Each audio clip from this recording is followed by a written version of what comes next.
Hi, welcome back to Just an Everyday Fan. So I started thinking about the NBA and the WNBA, the profit loss categories, what's going on. I had some interesting comments on some of my previous posts that got me kind of thinking. So the WNBA has been called a charity case, plain and simple. And when I looked up what I could find, the WNBA has never recorded a profitable season since 1997. It has consistently operated at a net loss. Now, if you go back or you say, okay, I'm a business, right? This is a business, and I have a business. And if you're an everyday person that has a business, there are certain rules and regulations like RRC 128 for the Internal Revenue Code that states basically you have 5 years to turn a profit on a business or it is considered a hobby and it can't be claimed.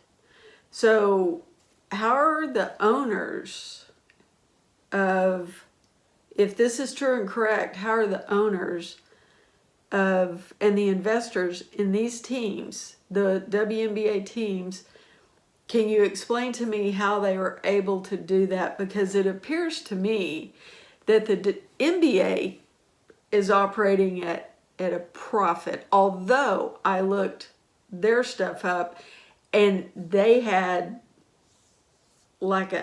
one year they had a $340 million net loss. That's huge. So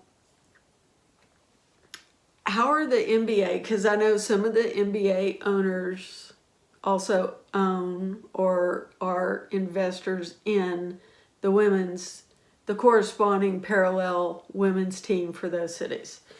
So is this a case of we have all this money coming in, millions and millions of dollars coming in for the NBA, and we need a tax write-off, so we're just going to keep the women going because that's going to be our tax write-off, and we can show that we're doing this, and we can show the Internal Revenue Service that we're doing this. This is not a hobby. We're trying to elevate women's sports, maybe.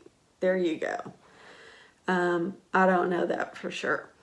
But Adam Silver came on and he said, year over year, basically, the WNBA was a $10 million hit to the books.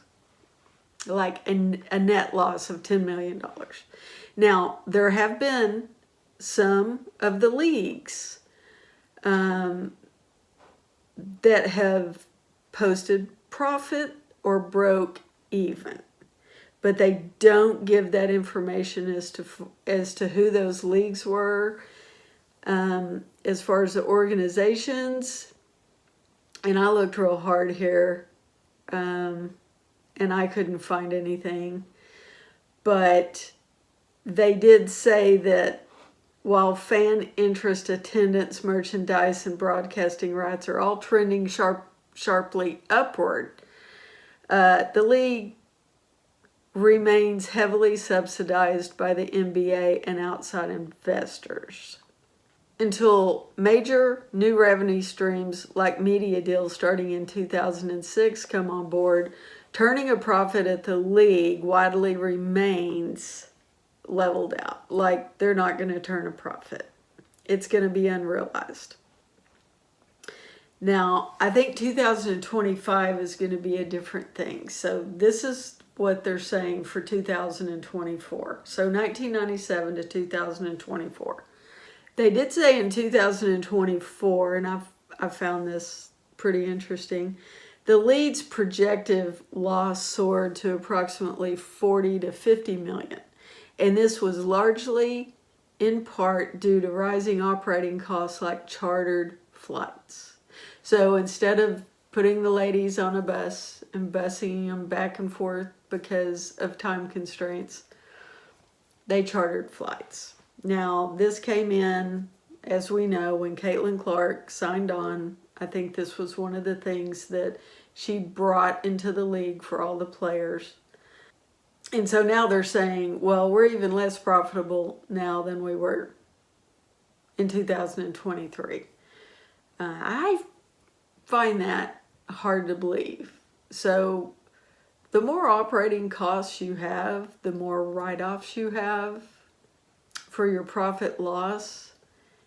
And so it's going to be transportation, obviously. It's going to be staff, players, so salaries, transportation, salaries, and then whatever else their actual line items are for a profit loss.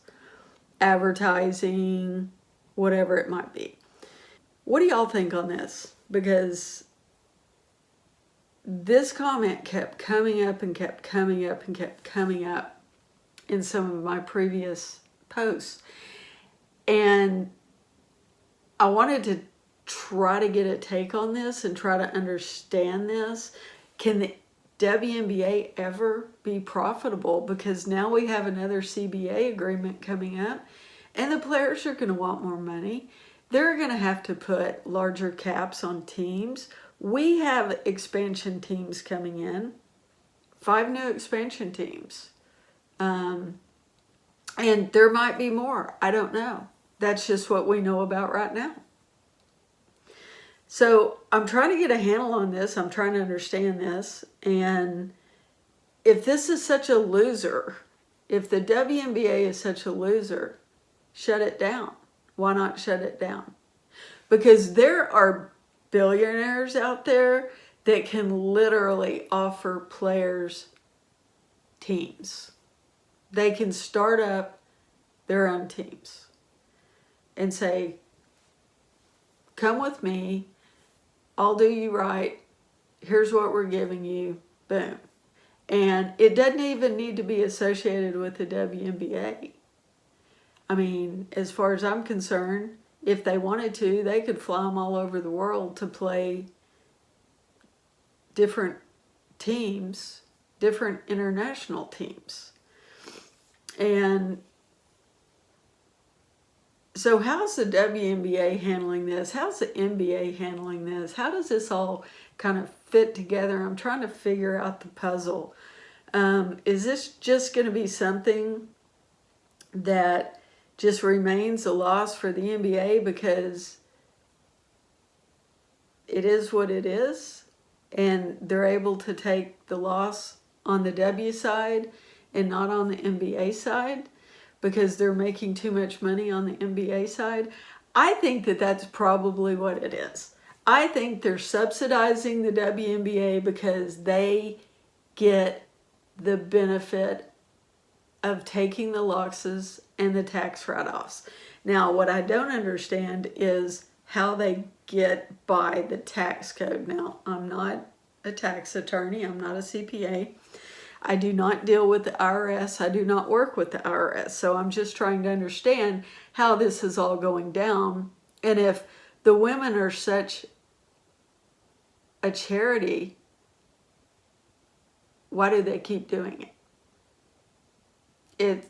It's certainly not to elevate women's sports, because I really don't think when you're a businessman, you don't care about that. You're in a business. You want to make money. Period. You want to make money. So I'm perplexed on this one. Y'all let me know in the comments down below. Thank you. Please hit subscribe. It helps me out a lot. Until next time.